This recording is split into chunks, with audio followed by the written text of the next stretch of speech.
is 2 weeks before the messenger died. The Prophet was sitting with his companions and he became very sad. He said, I yearn to meet my brothers and I yearn to meet my sisters. Bilal radiallahu anhu looked to the Prophet and he said, Ya Rasulullah, your brothers and your sisters are here, we're here. And the Prophet looked at all of his companions. He looked at Abu Bakr, Uthman, Ali, the greatest people to walk the face of this earth from this ummah, and he said, you are not my brothers. You're my companions. He said, my brothers and my sisters are those who will come. They will believe in me and they have not seen me. And the Prophet said, I can't wait. I wish I could meet you guys. Now imagine for a second that man who took brotherhood away from his companions and ascribed it to me and you. Wallahi, the Prophet called us his brothers and sisters. Imagine if the Prophet stood right here. Imagine he stood here after Ramadan. 30 days we stood in the last third of the night crying to Allah, saying, Allah forgive me for my sins. Then literally the next day the Prophet saw us out here free mixing, boys and girls dressed inappropriately, smoking shisha. Wallah, I'm not judging anyone. I'm here just to give you the reminder that Allah told me to give you. But how embarrassed and sad would you feel that the Prophet ﷺ would see you in such a state? Brothers, take yourself, my brothers and sisters, take yourself to the day of judgment.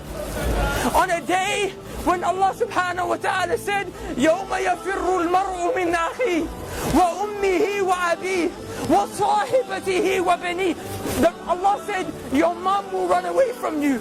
Rather, you will run from your mum. Wallahi, your mum will smile at you burning in the hellfire. Wallahi, billahi, tallahi, ذَلِكَ يَوْمُ الْحَقِّ. You will see it with these eyes. The same way you see my face today. You will see people whose mothers are smiling and thanking Allah that their sons and daughters are burning in the hellfire because they got saved.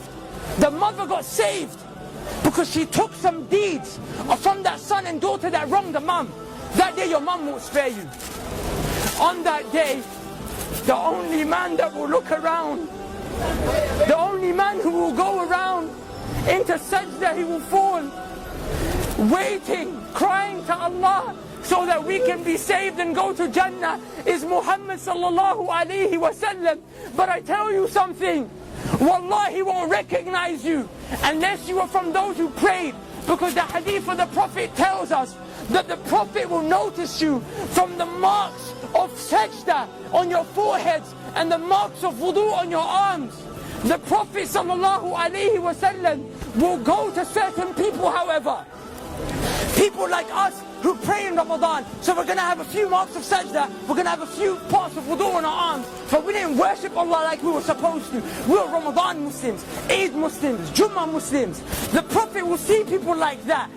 The Prophet will go to them to save them. The angels will envelop them and say, Ya Muhammad, stay away. I'm taking these people to the fire. The Prophet will say, they're from my ummah. These people are from my ummah, leave them. The angels will say, Ya Muhammad, you don't know what they did after you left. The Prophet will say, that very same man who cried every night for me and you so we could be saved.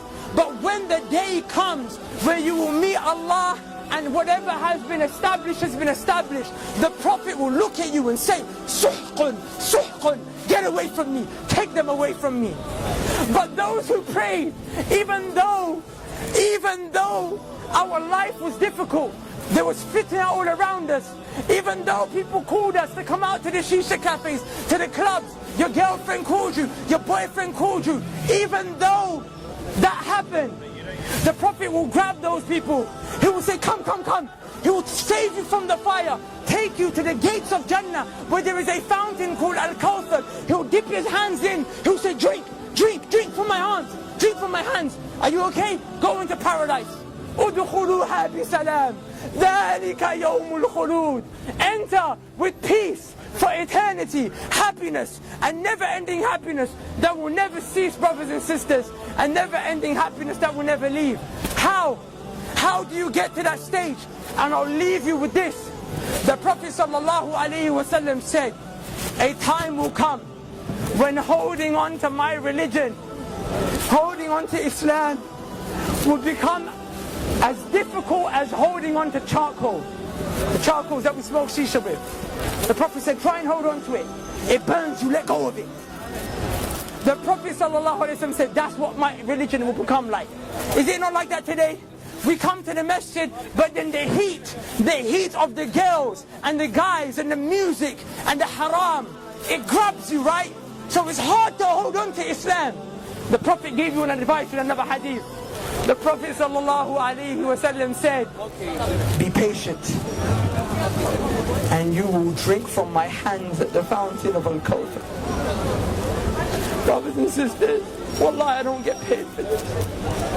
Wallahi, it's because I love you for the sake of Allah. I came from this life. There is no khair. Please come back to Allah.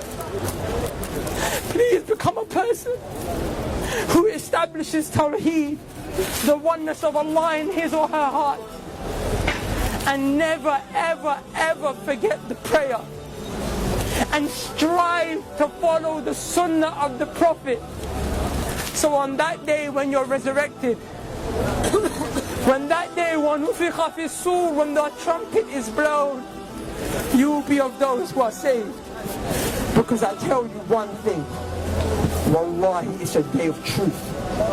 And every single one of us will see it.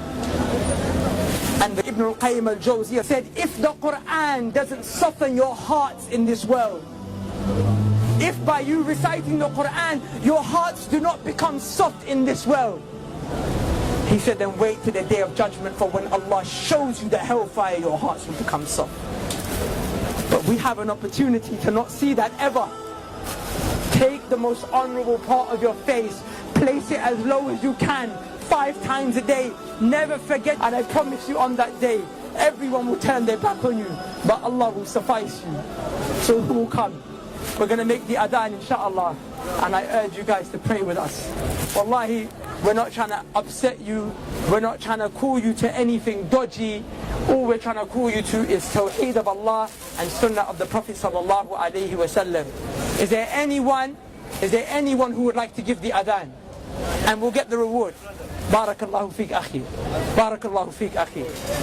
Listen to the call of prayer. The Qibla is this way, inshallah. This way. Brother, I think we need wudu. We need to make wudu. You can make wudu from any one of these places, inshallah. Assalamu alaikum. Alhamdulillah, we're from Germany. MashaAllah. We came today, subhanAllah, give me a number. Assalamu alaikum. أخي, the riwayah which you mentioned. Level not your toes. استوى اعتدلوا. الحمد لله رب العالمين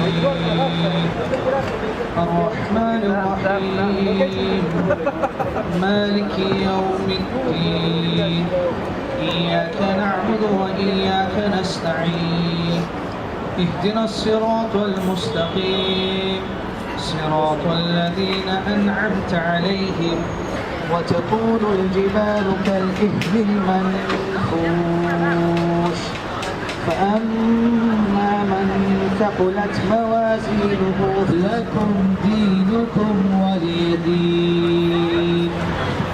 الله أكبر.